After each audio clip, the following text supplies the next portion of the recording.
기도합니다. 아멘. 이런 질문을 좀 직접 드리겠습니다. 여러분들은 예수님의 육체적인 부활을 믿습니까?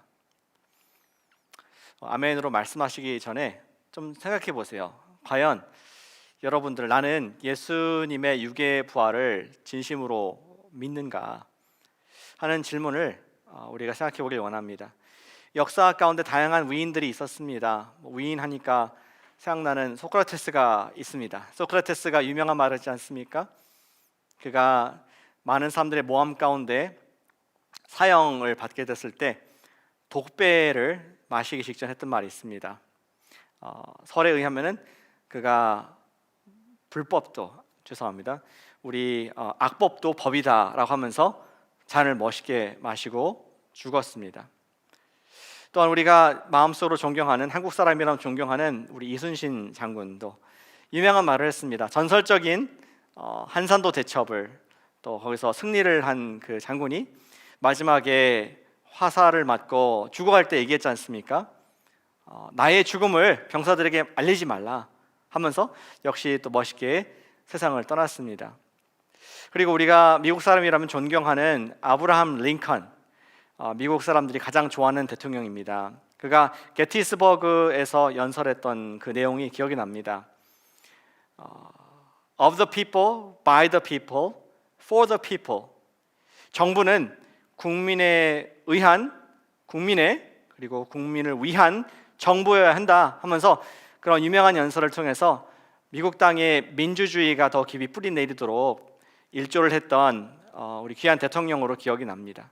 우리는 이러한 기록들을 들으면서 의심할 이유가 없습니다. 그런 말을 했다, 또 어떤 업적을 남겼다, 그것을 의심하거나 또 이렇게 문제를 삼는 사람들이 많이 없을 것입니다. 그런데 예수님의 2000년 전에 이 땅에 오셨고 십자가에서 돌아가셨으며 부활하신 그 사실을 여러분들은 진심으로 믿을 수 있습니까? 사실은 엄밀히 말하면 우리는 믿기 힘듭니다. 어떻게 죽은 사람이 살아나서 3일 만에 그리고 지금까지 살아있다고 말을 할 수 있겠습니까? 오직 사람으로는 불가능하지만 하나님으로는 모든 것이 가능한 믿음이 있는 사람만 부활을 믿게 되는 줄로 믿습니다. 우리는 오늘 아침에 이 심각한 질문을 좀 해보길 원합니다. 우리가 부활의 증인이 되고자 계속 기도하고 또 말씀들을 듣고 있는데 과연 우리가 예수님에 대한 그 부활에 대한 확신이 얼마나 있는가? 예수님께서 실제로 부활하셨다, 어떤 사람이 만든 종교가 아니라 예수님이 실제로 돌아가셨다가 부활하셔서 하나님의 아들로 선포되셨다라는 강한 확신이 있지 않으면 저와 여러분들은 결코 예수님의 증인이 될 수가 없습니다. 오늘 아침에 우리가 묵상하기 원하는 질문은 이것입니다. 누가 예수님의 증인인가? 누가 예수님의 부활 증인인가 하는 그 질문을 우리 함께 나누길 원합니다. 오늘 말씀은 누가복음 24장에 우리 여태까지 본 24장의 말씀 중에서 마지막 말씀입니다.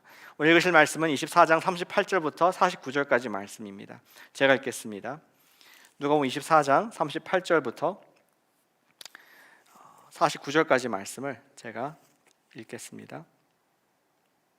예수께서 이르시되 어찌하여 두려워하며 어찌하여 마음에 의심이 일어나느냐? 내 손과 발을 보고 나인 줄 알라. 또 나를 만져보라. 영은 살과 뼈가 없으되 너희 보는 바와 같이 나는 있느니라. 이 말씀을 하시고 손과 발을 보이시나 그들이 너무 기쁨으로 아직도 믿지 못하고 놀랍게 여길 때에 이르시되 여기 무슨 먹을 것이 있느냐 하시니 이에 구운 생선 한 토막을 드리니 받으사 그 앞에서 잡수시더라.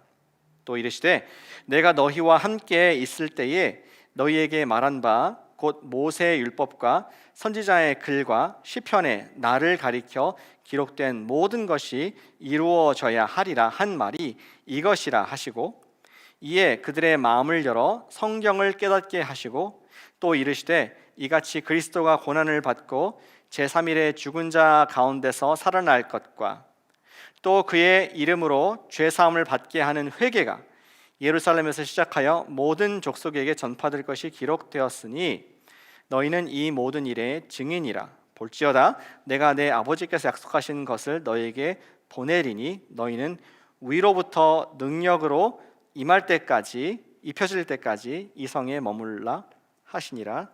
아멘. 누가 예수님의 증인입니까? 답을 먼저 드리겠습니다. 예수님의 증인이란 예수님의 역사적인 부활을 인정하는 사람입니다.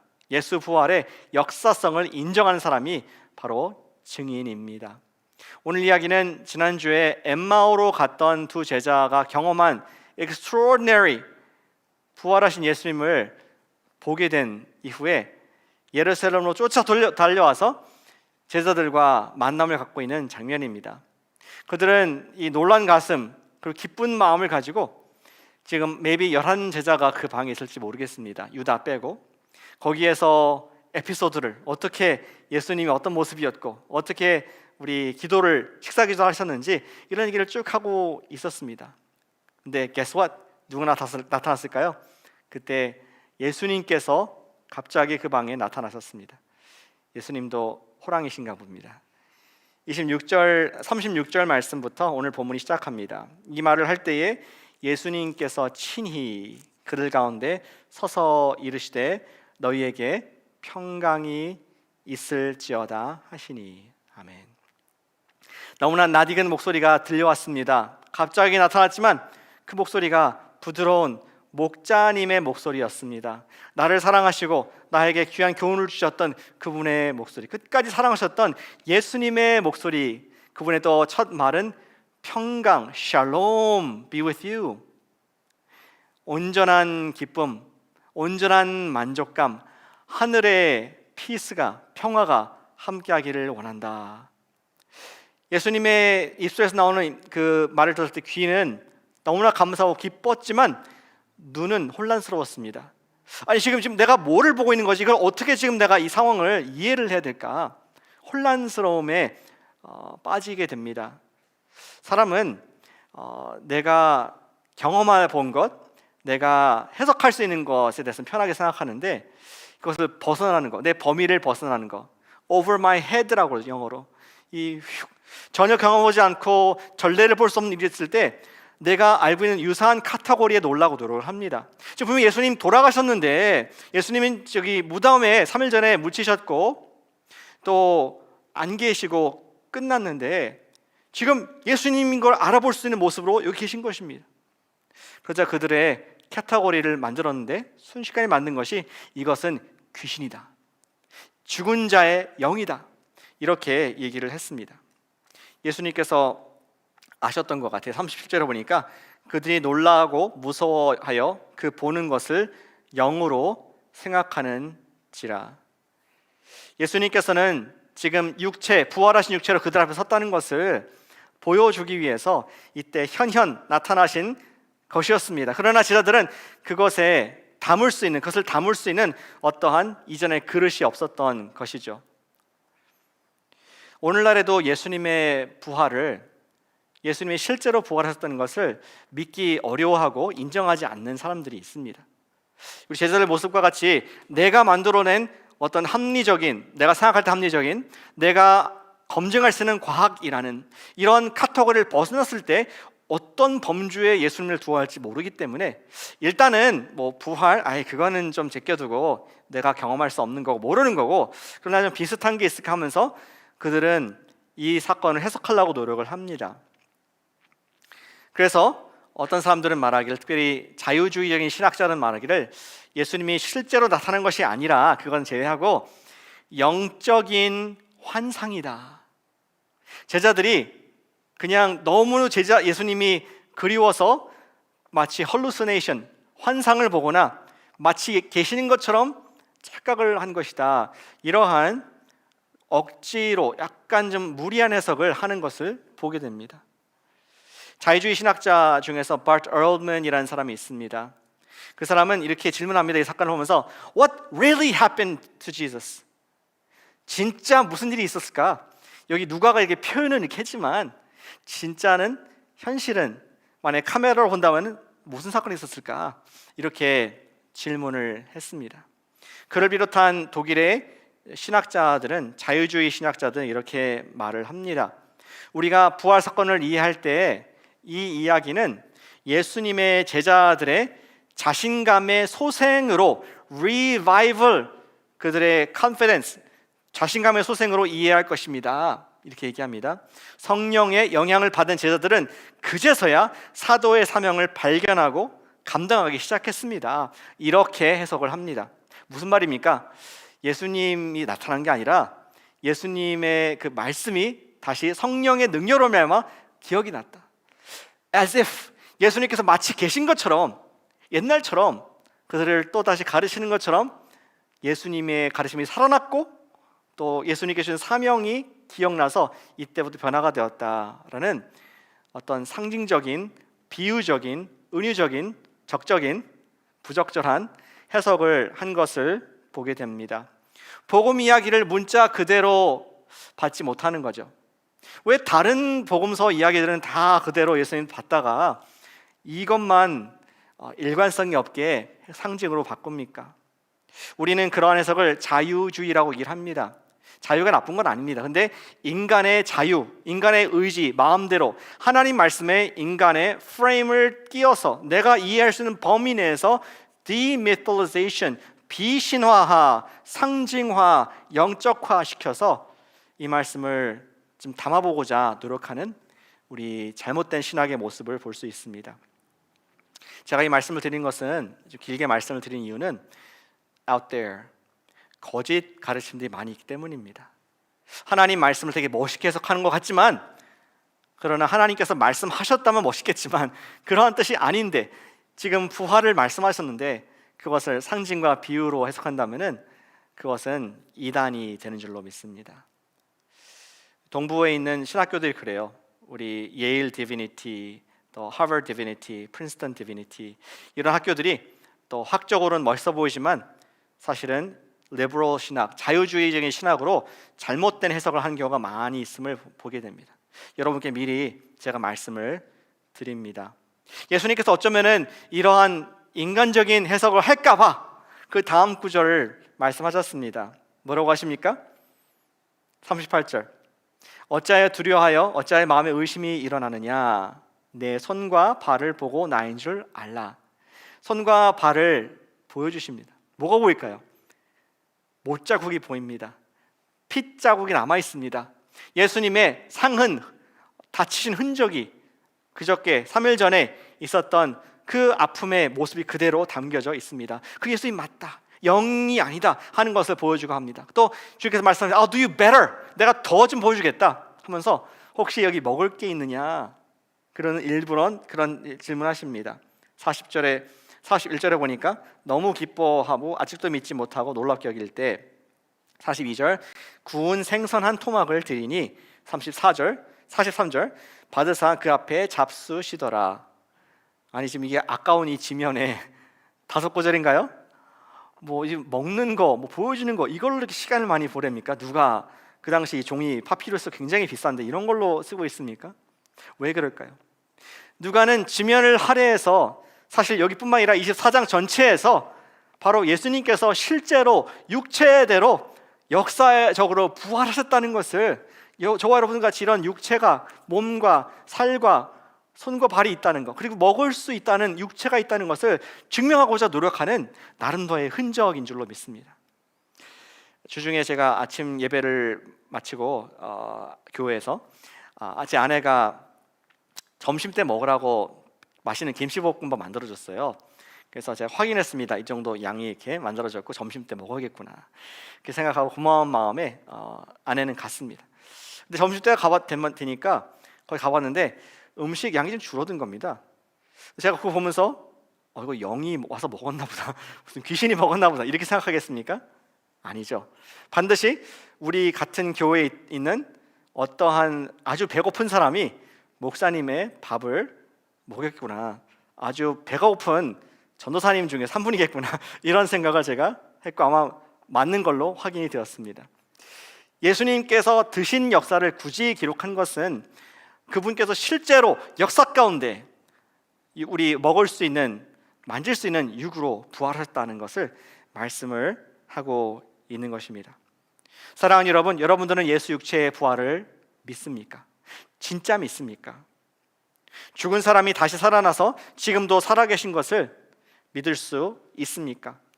과학적인 사고를 가진 이성적인 나의 이성으로는 이해할 수 없고 받기가 어렵습니다. 불가능합니다. 근데 오늘 말씀에서는 예수님의 영으로 부활하셔서 제자들이 그분을 환상이나 귀신으로 본 것이 아니라는 것을 증명하고자 노력을 하고 있습니다. 성경 예수 부활이 상징이 아니고 몇몇 소수의 사람들이 환상을 본 것이 아니라는 것을 거듭 강조하고 있죠. 이러한 예수 부활의 역사성을 우리가 어떤 증거들을 갖고 있는 게 중요합니다. 그러한 노력을 한 학자가 있는데, 학자가 아니라 원래는 우리 기자였습니다. 리 스트로벨이라는 사람, 여러분들 우리 잘 아시는 책입니다. The Case for Faith, Case for Christ, Case for Resurrection, 뭐 이런 책들을 쓴 리 스트로벨. 그는 불가지론자였습니다. 신이 계신지 안 계신지 모르겠다. 근데 자기 부인이 예수님을 믿고 침례를 받았어요. 충격받았습니다. 그래서 이 부인을 내가 좀 이 이상한 종교에서 빼와야겠다, 예수쟁이로부터 빼와야겠다, 이런 생각에 그가 기자 정신을 발휘해서 연구하기 시작했습니다. 옛날 고대 문서들을 하나하나 성경 이외에도 찾아보게 되었습니다.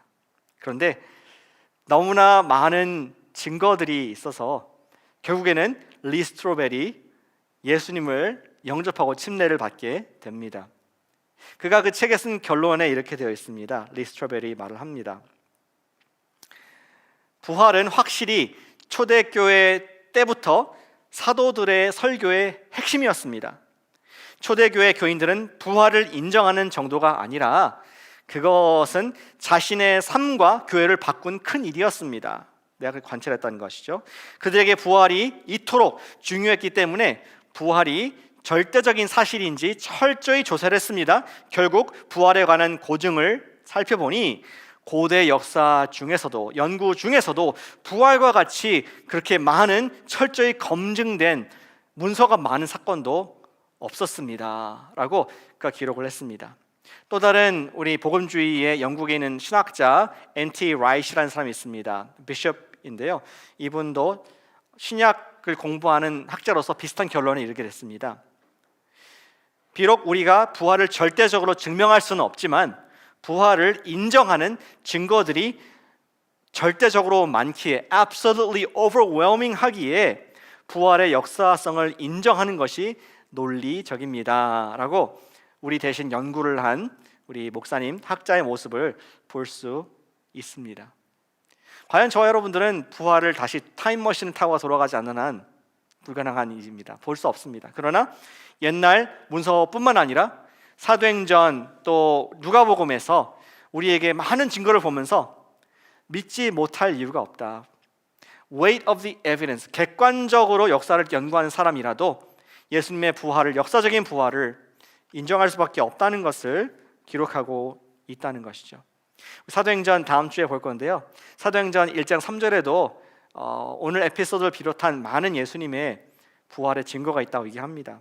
그가 고난 받으신 후에 또한 그들에게 확실한 많은 증거로 친히 살아계심을 나타내사, 너무나 엄청난 믿기 어려운 부활이라는 사건이었기에 예수님께서 40일 동안이라는 정해놓은 기간 동안 자신이 실제로 새로운 육체로 부활했다는 것을 보여주셨습니다.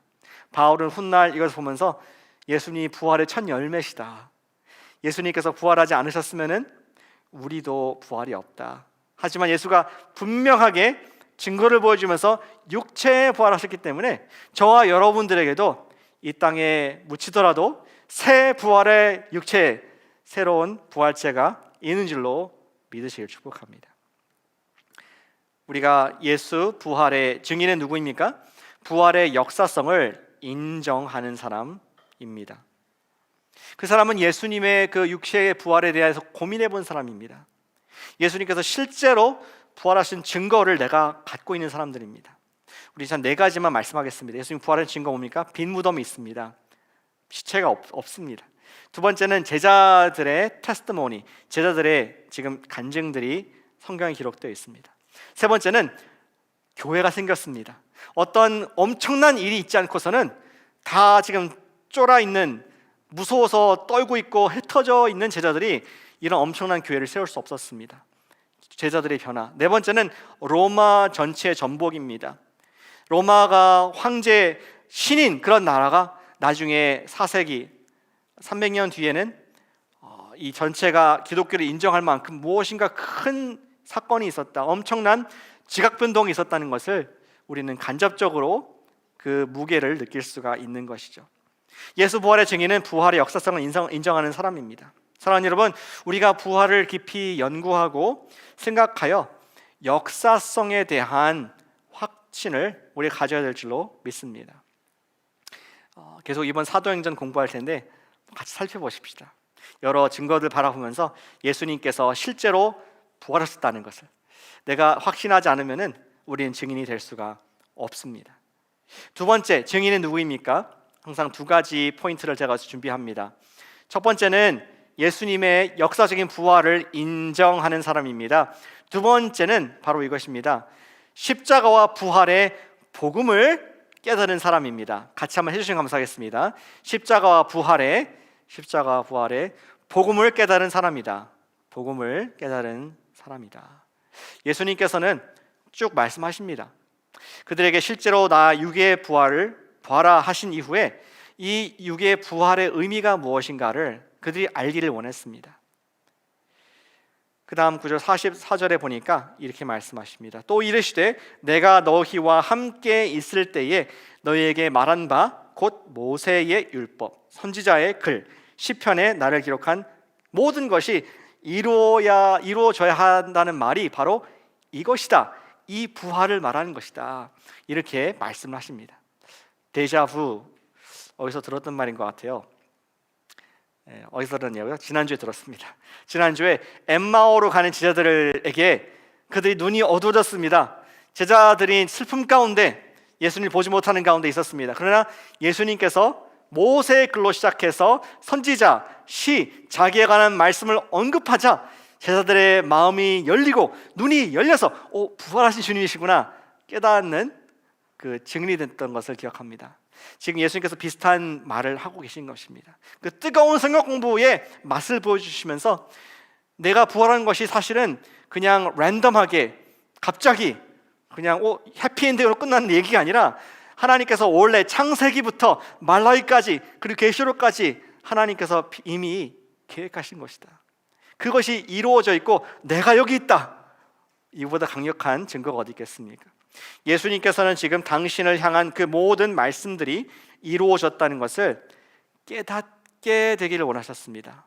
오늘 말씀의 키워드는 깨달음입니다.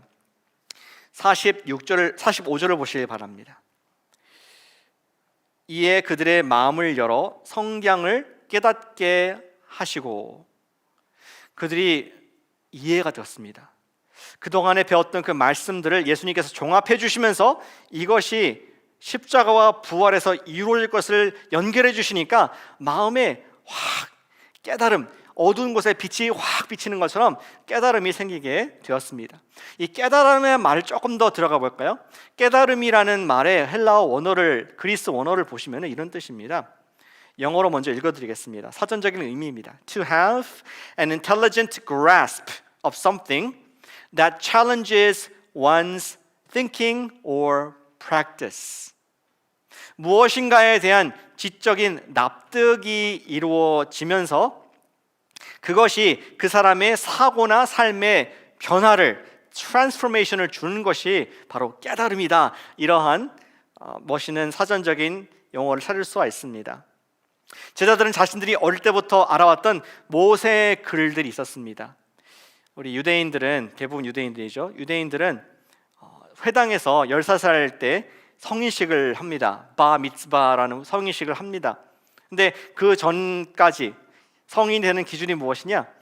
성경을, 토라를, 모세 오경을 다 공부하고 다 내가 이해를 해야 됩니다. 우리 제자들은 아무리 어부고 또 거친 일을 하는 막노동자들이었지만 그러나 그들도 하나님 말씀의 지식들이 여기에 있었습니다. 근데 예수님께서 이 모든 것들이 나를 통해서 십자가 부활로 메시아인 것을 드러낼 것이다 라고 말했을 때 이 지식이 갑자기 여기로 내려오는 것입니다. 깨달음. It makes sense. 지식이 이제는 마음에 감동이 되고 그것이 믿음으로 바뀌는, 그 단어가 바로 마음을 열어 성경을 깨닫게 하시고라는 단어에 담고 있습니다. 증인이 되길 원하는 우리에게 너무나 중요한 단어입니다. 이 깨달음이라는 그 말을, 이러한 예화를 좀 들어보길 원합니다. 뜻을 이해하기 위해서. 우리는 처음에 코로나 바이러스에 대해서 이해를 잘 못했었습니다. 저도 처음 들었던 기억이 1월 달인가요? 12월 말인가 뭐 그렇게 들었던 것 같습니다. 근데 그때 정부도 잘 이해를 못했어요. CDC, 우리 보건부도 잘 이해를 못해서 그렇게 얘기했었습니다. 마스크를 끼지 마세요. 괜히 마스크 다 착용해가지고 의료진들 없으니까 못 쓰니까 쓰지 마세요. 안전합니다. 이러한 얘기를 했습니다. 근데 만약에 그 얘기를 지금 여러분들에게 그 정부에 산다면 뭐라고 하겠습니까? 콧방귀를 끼고 비웃지 않겠습니까? 무슨 차이일까요? 이해가 생겼습니다. 이 바이러스가 어떻게 전파가 되는지를 알게 되었던 것이죠. 그런 그림을 보신 적 있을 것입니다. 어떤 의사, 과학자가 랩 코트를 입고 사진을 보여주면서, 자 보십시오, 이 사람이 지금 재채기를 하는데, 기침을 하는데 침이 얼마나, 로얄 젤리가 얼마나 많이 나가는지 보시길 바라면서 콜록하니까 이게 6피트, 12피트 1분, 2분 정도 방에 이렇게 머무른 에어로솔 형태로 묻어있는 모습을 보면서 우리 깜짝 놀라게 됩니다. 또 거기다가 이제 마스크를 낀 상태에서 또 기침을 해보니까 상당히 많은 이 물방울들이 차단이 되고 막히는 그런 사진을 본 적이 있을 것입니다. 어쩌면 예수님께서 영적인 랩 코트, 박사님께서 지금 성경을 보여주시는 것입니다. 너희가 여태까지 알았던 그런 성경이지만 이 성경의 목적, 이 성경의 끝이 어딘가를 하나하나 짚어주셨을 때 그들은 여기 있던 지식이 여기로 내려오는 깨달음이 있었습니다. 우리가 코로나 바이러스에 대한 이 감염 통로를, 감염 과정을 이해하면서 저 여러분들의 반응이 어떻습니까? 갑자기 주머니에 있던 마스크를 쓰고 싶어지지 않습니까? 이렇게 내가 지금 많은 침을 튀고 있는데 이게 또 전파될 수가 있겠구나 하면서 갑자기 진짜로 깨달아진다면 마스크를 낄 수밖에 없습니다. 제자들의 마음 가운데 예수님께서 그리스도시고 메시아시구나, 이분이야말로 오 마이 굿네스, 열방의 죄를 치료하시고 죽음도 이기신 하나님의 아들이시구나, 그것이 깨달아지면서 바로 액션을 할 수밖에 없게 됩니다. 예수님께서 그분의 부활의 의미를 조금 더 자세히 설명하십니다. 우리 47절의 말씀에 되어 있습니다. 46절부터 읽어보겠습니다. 또 이르시되 이같이 그리스도가 고난을 받고 제3일에 죽은 자 가운데서 살아날 것과, 성경에 말씀하신 것이죠. 또 그 의미가 무엇이냐? 그의 이름으로 죄 사함을 받게 하는 회개가 예루살렘 시온에서부터 시작하여서 모든 족속에게 전파될 것이 기록되었으니. 어디에서 기록됐습니까? 이사야 49장 6절 말씀입니다. 내가 또 너를 이방의 빛으로 삼아 나의 구원을 베풀어서 땅 끝까지 이르게 하리라. 아멘. 이사야 49장 말씀이 살아나는 것입니다. 과연 이 말씀이 예수님 시온에서, 예루살렘에서 이루신 그 십자가 부활 사건을 말미암아 열방을 향해서 나가는 하나님의 죄에 대한 답이구나, 죽음에 대한 백신이구나, 이것을 발견하게 되었습니다. 우리가 가만히 있을 수 없지. 우리만 이 놀라운 소식을, the good news를 넘어서 the greatest news, 인류의 최고의 소식을 전파하고자 하는, 마치 우리가 바이러스 위험 속에서 마스크를 쓰듯이 이제는 이 축복의 백신을 전파하고자 하는 그러한 마음이 갖게 됩니다. 예수님께서 그 마음을 아신 듯이 48절에 말씀하시죠. 너희는 therefore, 너희는 이 모든 일의 증인이라. You are my witnesses. 내가 살아난 역사적인 사실을 보았고 나의 사역을 통해서 구원이 시온에서 이루어졌다는 것을 깨달은 너희들이 You are my witnesses 라고 사명을 자연스럽게 그들 가운데 주시는 음성을 듣게 됩니다. 그거 아십니까? 지금 백신이 안 나와 있죠? 코로나 바이러스 백신이 없는데 아직도 미스터리입니다. 과학자들, 수많은 의료진들, 전 세계 많은 버젯을 투자해가지고 만들어서 지금 많이 가까웠다고 합니다. 그래서 여전히 미스터리, 모르는 게 너무 많습니다. 근데 복음도 그렇습니다. 우리는 깨달은 자들은 복음이 미스터리가 아니라 great news입니다. 그런데 밖에는 아직도 미스터리, 죽음이 미스터리, 죄가 미스터리, 용서가 미스터리, 양심이 가책이 느끼는데 해결 안 되는 죄책감이 미스터리. 복음은 멸망하는 자들에게는 감추어진 것이라고 얘기를 합니다. 로마서 16장 25절 말씀, 나의 복음과 예수 그리스도를 전파함은 영세 전부터 감추어졌다가 이제 나타내신 바 되었으며 영원하신 하나님의 명을 따라 선지자의 글로 말미암아 모든 민족이 믿어 순종하게 하시려고 알게 하신 바 그 신비의 계시를 따라 된 것이니.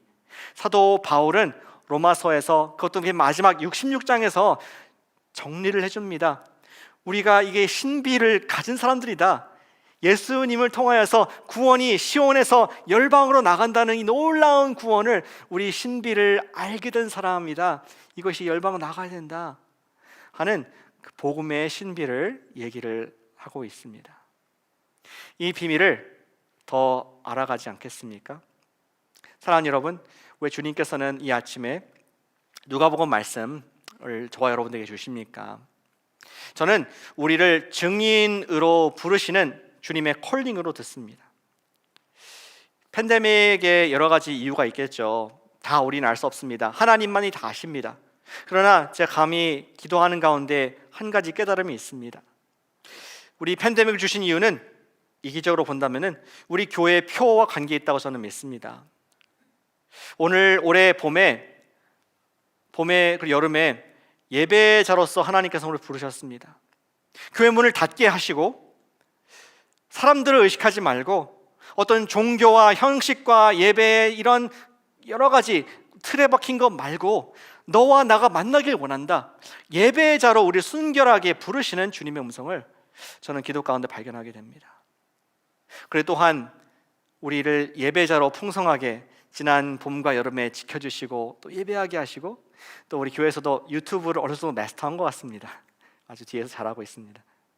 그런데 이제는 주님께서는 우리를 예배자에서 증인으로 부르시는 것을 느낍니다.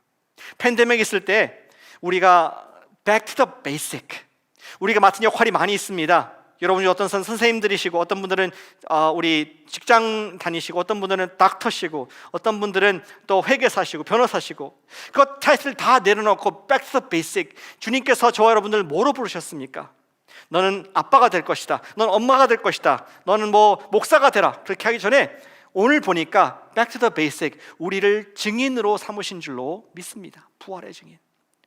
그렇다면은 이번 가을에 우리가 그 예수님의 바람이라면은, 그리고 우리에게는 놀라운 죄에 대한 백신이 갖고 있다면은 저와 여러분들은 mandate, 명령과 책임이 있는 줄 믿습니다.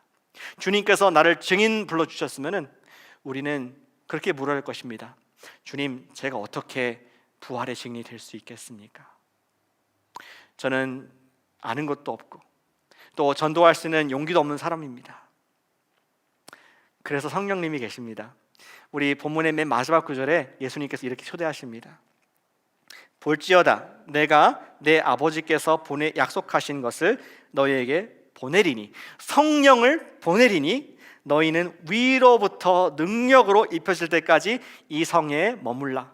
너는 already 증인인데 성령께서 empower, 능력을 주실 때에 너는 부활의 증인, 나의 증인이 되리라. 그것이 사도행전의 주제가 됩니다. 너무나 기대가 됩니다. 다음 주부터 시작할 사도행전, 증인의 삶. 자, 여러분들 초대합니다. 그냥 목사님과 교회가 사도행전 하나보다가 아니라 우리가 성령님께 가난한 마음으로 기도하길 원합니다. 성령님, 저와 함께 하시고 저를 사랑하시는데 성령님께서 제가 예수님의 증인 되도록 힘을 주세요. 제가 지금 증인다워지고 싶습니다. 예, 제가 예수님의 역사적인 부활을 인정합니다.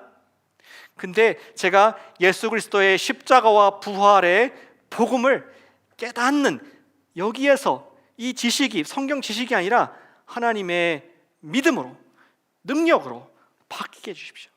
그러한 우리 정말 목마른 가난한 심령으로 주님께 갈구할 때 우리를 깨닫게 하시며 저와 여러분들이 감히 부활의 증인으로 살게 될 줄로 저는 믿습니다. 우리 첫 번째 사명인 증인 감당할 때 우리는 인생의 목적을 발견하게 될 줄로 믿습니다. 우리 팬데믹이 세상에 힘들고 악한 것이지만 악을 선으로 바꾸시는 하나님의 뜻에 따라서 우리가 집중해서 주님, 제가 증인이 무엇인가 좀 배워보길 원합니다. 내가 증인으로 헌신하길 원합니다. 그러한 결단 고백을 꼭 오늘 하시기를 축복합니다. 교회에서도 가스펠 라이프를 우리 공부를 준비하고 있습니다. 그러나 더 중요한 것은 여러분들의 성령을 구하는 기도입니다. 성령님, 지식을 내가 많이 들었는데 성경 공부 또 다른 another Bible study가 아니라 이번 학기에 주님, 이 말씀을 통해서 리 스트로베가 같이, 앤티 라이트와 같이, 누구와 같이 살아계신 부활하신 예수님의 부활을 내가 경험하고 인정하고 깨닫게 해주십시오. 그러한 배고픈 목마른 심정으로 나아갈 때 성령님께서 여러분에게 넘치게 부활의 능력을 부어주실 줄 저는 믿습니다. 우리 증인의 삶에 헌신하는 우리 되기를 축복합니다. 기도합시다. 우리 간단한 적용입니다. 오늘 기도할 때